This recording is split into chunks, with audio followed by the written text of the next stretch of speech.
Hello again, Faith Family. It's day 2 of our week-long look at Leviticus chapter 23. And again, we're looking at one of the festivals that God assigned to the people that they were to do or honor every year. And this festival is also connected to Passover and to the idea of unleavened bread. So in Leviticus chapter 23, verses 9 through 11, God tells Moses, "Speak to the Israelites and tell them, when you enter the land I am giving you and reap its harvest, you are to bring the first sheaf of your harvest to the priest. He will present the sheaf before the Lord so that you may be accepted. The priest is to present it on the day after the Sabbath." So here we have the festival of first fruits. Now, what's fascinating about this in relation to the resurrection is that Paul directly associates the resurrection of Jesus with the idea of first fruits. In 1 Corinthians chapter 15, verse 20, he says, "But as it is, Christ has been raised from the dead, the first fruits of those who have fallen asleep." Now, here's the thing about first fruits. It was God's way for the people to remember that He brought them into the land. He gave them the land. Everything that it produced was happening by His own power. He was providing their every need.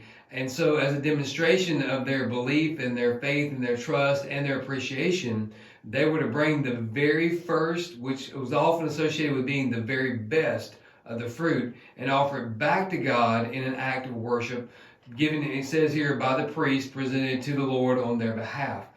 Now, our writer makes a great statement when he says, what is one way that you show appreciation to God, and what's something that you offer back to God?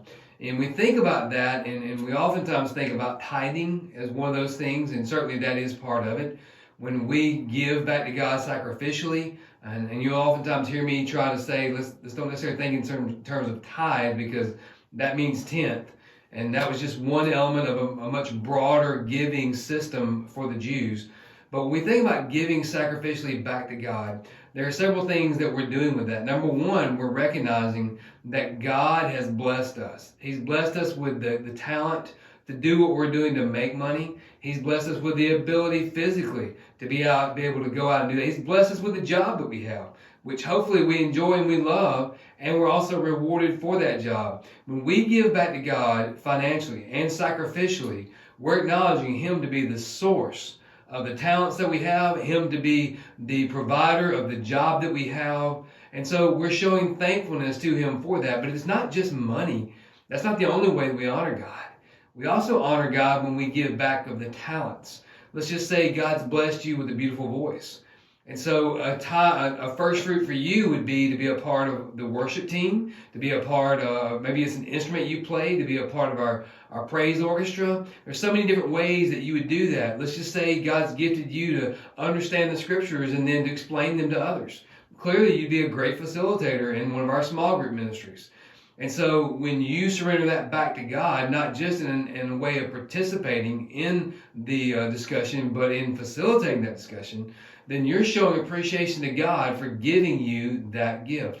And we can go on and on with different scenarios and situations, but in relation to the idea of offering back to God first fruits, our author says this: how does what you give to God represent your gratitude, your trust in His provision, and that you use all you have to honor Him? I just want to share a small testimony with you, a short testimony with you. When Jennifer and I first got married, of course, we were both believers. We were giving. But I remember my father-in-law asked me one time, said, "You give first fruits." And I didn't really understand what he was saying with that. I'd never come at giving in that idea. And of course, I think it was prompted by the idea of do we tithe our tax returns, or what we might receive back in what we paid out in taxes. And we were talking about that, and he said, "Well, you tithe first fruits." And I said, "What do you mean by that?" He said, "You give off the top. You give before anything is taken out. You give based on that number." And I said, "Well, no, I give on what I receive." He said, "You really need to give in first fruits." And I said, "Well, why?" He said, "Because that demonstrates trust in God that He's going to provide your every need. You're not waiting to see what might be lacking in terms of bills or other things that you might be financially obligated to." He said it shows trust, it shows appreciation, and it shows that you want to give God your very best. And I never forgot that. From that moment on, that's the way we approached it. And from a practical perspective, it meant I didn't have to keep up with that in regards to what we may have received back in overpayment of taxes. But that's just the practical side. the principle stuck with me. That when I honor God from the first fruits, I'm showing him that I trust him. I love him more than the stuff I might buy with that money, or I love him certainly more than the bills I've obligated myself to. And I'm trusting him to provide my every need in Christ. So I would strongly urge you as a family to discuss this particular devotion and the concept of first fruits. For some of you, you're living in disobedience because you don't give, period. I can tell you with firm assurance that doesn't honor God at all, and you're living in disobedience and you're living in sin. And God will absolutely judge that sin. I promise you that. But more importantly, when we give sacrificially, we're not worried about a number. We're worried instead about honoring God faithfully. And that number's going to change. As God continues to bless you, that number's going to change. And so when we give faithfully to God from the first fruit, we're showing him that he means more to us than anything or anyone else. And we're showing him we trust him above and beyond anything else. And lastly, we're showing appreciation for the blessings he's given us to be able to give back to him. So take time to work through that. And as always, remember, live sin.